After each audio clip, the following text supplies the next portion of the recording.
તો આ તરફ રાજ્યના વાતાવરણમાં ફરી આવશે પલટો। હવામાન નિષ્ણાંત અંબાલાલ પટેલે આગાહી કરી છે। 24 માર્ચ આસપાસ પશ્ચિમી વિક્ષેપ આવશે અને ઉત્તર ગુજરાતના ભાગોમાં વાદળો આવવાની શક્યતા છે। 26 માર્ચ બાદ હવામાનમાં પલટો આવી શકે છે। 40 થી 50 કિલોમીટરની ઝડપે પવન ફૂંકાશે।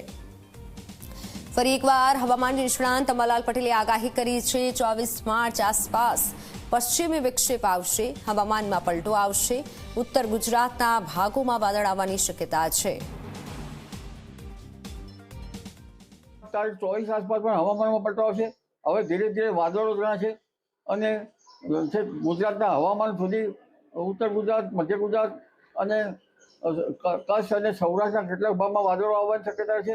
આ પછી વિક્ષોભની અસરો કંઈક થોડી ઘણી રહેવાની શક્યતા છે, પરંતુ ઉલ્લેખનીય છે કે 26 તારીખ આસપાસ પવનની ગતિ 26 માર્ચ આસપાસ પવનની ગતિ વધશે અને જે 25મી માર્ચ કે 26મી માર્ચમાં જે પશ્ચિમ વિક્ષોભ આવવાનો છે તે મજબૂત આવવાની શક્યતા રહેશે, જેના કારણે ગુજરાતનું હવામાન પણ પ્રભાવિત થશે।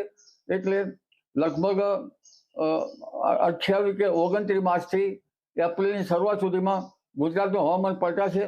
લગભગ 26 માર્ચ બાદ 40 કિલોમીટરના પર અવરના પવનો ફૂંકાવાની શક્યતા રહેશે કેટલાક ભાગમાં, અને એપ્રિલની શરૂઆત સુધીમાં તો કેટલાક ભાગમાં 50 કિલોમીટર પર અવર કે તેથી વધુ ગતિના પવનો ફૂંકાવાની શક્યતા રહેશે।